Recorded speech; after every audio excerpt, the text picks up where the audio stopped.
Hi, my name is Rene Michelle, and this is how I survived childhood trauma and domestic violence. I grew up in a small town called St. Mary's County. I was a quiet, shy young lady. I was a baby girl. I was a daddy's girl. I had a younger brother under me. There were five of us. It was three boys and two girls. Our family life, it was fun for the most part, but then there was some dark side to it as well. Growing up, there was abuse in my household. My father was very abusive to my mother. I was a daddy's girl, and it was very unfortunate that I had to watch, my mother being abused. As I mentioned, it was five of us, three boys and two girls. The molestation beginning was five. I just remember being in my bed, sleep, and someone coming into my room, climbing into the bed with me, taking advantage of me. When it started, I was confused, but, I didn't know after so much time had went by that this wasn't normal behavior because it became normal to me. It was not one, but two members of my family that did this to me. It lasted for many years. It got to the point where I thought this was normal. It felt wrong. So I would ask myself, did other little girls have these type of secrets and do these type of things as well? As I mentioned, it continued for many years to the point where I felt like it was normal behavior. And I remember growing up and family members saying things about me negatively, saying that I was hot or grown or, this, that, or the other. At the end of the day, not knowing what I was enduring and why I was having those type of behaviors. I went from being a shy, quiet young lady to being, as they call me, fresh or hot or grown. And nobody paid any attention to the changes in me because, as I mentioned, it was five of us. My mother was in an abusive relationship with my dad. She had to worry about, whether she was going to get abused that night, or she had so much on her plate and still had to deal with five children. I was the baby girl, so I didn't get that much attention. Time went on, and eventually, at the age of 10, my mom finally decided to leave my father, and we ended up running to DC to a shelter, and we went into hiding there. I was 10 years old when we finally left my dad. I was sad because, as I mentioned, I was a daddy's girl, and my father was a great father, but he was a horrible husband. We ended up moving to a shelter there, and we were in hiding. We literally changed our names and everything. We couldn't tell anybody who we were. It was strange because I went from being in the country to the city, and it was a total culture shock for me. I didn't dress like the other kids. I didn't talk like the other kids. I had a country accent. We eventually got our own place, and that's where it started happening again. We eventually moved again, and when we moved again, someone outside of my family raped me. I stayed home from school for some odd reason. Myself and another family member stayed home from school that day. And we had just moved in a neighborhood. It was a beautiful house. My mother had met a nice young man. It was like life was really looking up. I was happy for a moment. But this one particular day, my family member was like, they had company coming over for me to answer the door. I was 11 at the time. The doorbell rings and I go and answer the door, and it's a young man. Never seen him before. As I said, we were new in the neighborhood. I sit back down, and he has a seat. I tell my family member that the company was there, and they say okay. He was about 15 and I was 11, and I screamed. I screamed and I screamed and I called for help, and nobody came. The guy ended up leaving after he raped me and never talked to the person that he came to see. And the person that he came to see never came out to check on me. And I screamed. I got up and I went to the bathroom, and I got into the tub, which was full of blood. I just soaked in the tub because I couldn't tell anybody, because not only would that person get in trouble, but I would get in trouble because I let them in. At that point, the young guy that raped me, not only did he rape me, but after that, he started stalking me. I would go to the library. That was my peace. Back then, they had the records, and you could listen to them with the headphones and everything. And I would get lost in, the stories and things like that. This one particular day, I was sitting in the library. I looked up and he was standing there. And I was so scared. I stayed in the library. I didn't say anything to anybody until it almost got dark. And then once I finally left, I ran. I ran all the way home. The guy then would come up to my school. We weren't even in the same school because he was much older than me. He would come up to my school and he started telling the kids that he had sex with me. So not only was I raped, I was stalked, but I was humiliated because the other little girls were looking at me like, and the only way that I got away from that situation was, thank God, we ended up moving. My father finally figured out where we were and he went to court for custody. They gave him visitation. No one wanted to go see him but me. I missed him, because regardless of what, that was still my father. I hated what he did to my mother, but that was still my dad. So I did go to visit him. We get there. He's dating some lady. The lady has 3 children. The older son was not, for whatever reason, Daddy said that he was not allowed in the house. So it was a 12-year-old sister, an 8-year-old son, and a 7-year-old daughter that were living there. But Daddy emphasized, do not let this person in the house. So this one particular night, my dad and his girlfriend went out, and the son slept in the living room while I was there. They had bunk beds. I slept in the bottom bunk. I was in the bed asleep, and obviously the younger son, the 8-year-old, let the brother in the house when Daddy and his girlfriend went out. And he came into the room and climbed into the bed and raped me with his sisters on the top bunk. After he did that, he left. And his sisters climbed down and were sitting, hugging me and crying with me and everything and trying to comfort me. The older sister said to me, don't feel bad because that's been happening to me all my life. I felt myself comforting them. I never told my dad. He did tell me if I told my dad, then my dad would kill him and he would go to jail. So again, I took that and I shoved it down with all the other secrets that I carried. Nothing was said, and I went back home. Again, at the age of 26, I was raped by a so-called friend, someone that I knew. The day of the Million Woman March, I don't know if you all remember that, the Million Woman March, I was planning for my friends and family to come in from DC and Virginia. I was living in Philadelphia at the time. I was getting my house prepared for company to come. And he called me and was like, hey, what are you doing? I want to stop by to see you. And I was like, no, I'm not going to be good company because I'm cleaning and everything. I have company coming. He said, I just want to see you for a second. I'm going to just stop by and holler at you. So he comes over. I'm moving around, like I said, cleaning my house. And the next thing I know, he gets up and he says, give me a kiss. So I said, what? I said, no. He said, give me a kiss. So he stood up and he grabbed me and he forced me to kiss him. And after that, he threw me down on my couch and he raped me. Again, I was devastated. This man left his job. I called the police. We went up to his job. My mother had met him before. He quit his job and I never saw him anymore. This dark thing keeps happening to me and I'm not understanding why. I was 18 when I had my first child. I was 18, then I was 19, and then I was 25. My youngest child, her father is my abuser. He was a really nice guy, like they all are in the beginning. Within a 2-month period, he just started changing.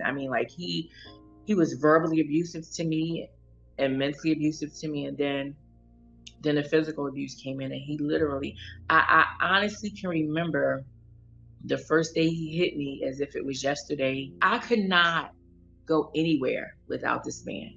He scheduled his work around me. He would come to my job and sit in my job. And if anyone talked to me too long, he would start a physical altercation with them. Despite the fact that I had a father that was abusive, I still didn't see the red flags. This one particular night, I told him I wanted to go to the store, and I'm waiting for him to say, okay, come on, let's go. He says, go ahead and come right back. 15, 20 minutes tops, I come back. I knock on the door where he lives with his sister, his brother-in-law, and their twins, who were 5 at the time. He opens the door and he immediately grabs me by my hair, and he drags me past his sister, his brother-in-law, and their twins, who was sitting watching television, and he began beating me. He beat me, and he looked at me and he said to me, you know you're not leaving me, right? And out of fear, I said no. And he said, good, because if you do, this is what's going to happen. He took a gun and he put it to my head. And he began at that point to make Russian roulette a regular part of my life. I was so afraid of this man. Everything that he told me to do, I did it. So he started beating me in public. We went to Union Station, which has a lot of different, it's like a mall. We catch the bus there, we on our way back, and he would just out of nowhere get an attitude. So he gets off the bus and starts walking ahead of me. I'm walking behind him. Of course, people are trying to talk to me because they think I'm walking by myself. So he turns around and see a guy trying to talk to me, and he says, why are you talking to my girl? And he comes back and starts charging towards him. The only thing I could think to do was run. He saw me running and he chased me. He caught up with me. I had a bag with some boots in it in my hand. He grabbed the bag out of my hand. He took the bag and he drew back and he hit me in my head with all of his might. I had enough in me to run. I ran to the guy in the booth, the Metro guy, and I said, please call the police. My boyfriend is beating me. He runs up behind me and says, oh, don't listen to her. She forgot to take her medication today. The guy's looking at me, looking at him, trying to decide who to believe. He did call the police. Needless to say, my aunt beat the police there, but he left before my aunt got there, so he didn't know whether the police came or not. So I walked back into my room, I opened my door, and there he was, kneeling in my bedroom with candles lit around my room, naked, and begging me to forgive him. And when I looked up on my dresser, his gun was on my dresser. That night, I did everything that he told me to do. But one thing that I definitely did that I hadn't been doing was I prayed, and he answered my prayer. The next morning, I just happened to be sitting in his window. All of a sudden, I look up and I see 2 females at my door. I don't get visitors. Let me tell you something about domestic violence. Isolation is real. No one came to visit me for over a year. I said, I'm gonna run to my apartment and I'll be right back. Again, he said, okay, which was unusual. I literally ran like a freed slave. And by the time I got over there, they were pulling off in a car. I still at that point didn't know who it was. I chased the car down and I banged on the window and I realized it was 2 of my cousins. I said, grab anything that looks important. We literally ran into my apartment and each grabbed a handful of my clothing and I ran for my life. But when I left, I didn't leave alone. I eventually found out I was pregnant by my abuser. I now have a beautiful 30-year-old daughter. After I ran from him, he did come looking for me. He actually came to my county where I was born. He came down there and was showing my picture and everybody was like, oh, I know the last name, but I don't know her. I didn't see him. Well, he called my mother, harassed her, and to the point where my mother finally said, just here, take this phone because I'm tired. So I get on the phone and he says, you know, I was just there. Go to the payphone at the subway. And he had written his name and the date on the payphone. And he was like 10 minutes from where I was at. That's how close he was to finding me. And he was like, it's okay, because I'm going to find you. And I told you, when I do, I'm going to kill you. He didn't find me, thank God. Time moved on. My daughter at 10, I said, what do you want for your birthday? She said, I want to meet my dad. I was like, oh no. I contacted her aunts, the same aunt, that he was living with. I contacted them and I told them that their niece wanted to meet them and she wanted to meet their father. So I eventually started taking my daughter to meet her aunt and her, her cousins and things like that. After some time, he started to come around. And just like my dad, he was a great father. He had other children because his other children were around me. He was a great father, but just a horrible man. So one day she said, Mommy, you don't have to stay. You can leave. So I was like, okay. And I felt comfortable leaving her. Time moves on. Eventually she's 18 at this point. And she comes home and she says to me, I don't ever want to see him again in my life. I was like, why? She said, because all he does is talk negatively about you. At this point, I'm livid because not once have I ever said anything negative about him to my child. I was so angry. I said, well, since you're telling everything, did you tell your daughter the fact that you beat me in my head? That's why I have epilepsy now. And my daughter's standing there and she said, what? Because I never told her. He says to me, see what you did? She said, Mom, I hate him. I don't care what you say. I never want to talk to him again. You mean to tell me we almost died coming through the Baltimore tunnel because you were going into a seizure, and you mean it's because of him? Fortunately, my children didn't see any of the abuse. It was a lot. It was a lot. And I thank God that I thank God for my kids every day. I tell them that they saved my life. When I met him, yeah, I was looking for love.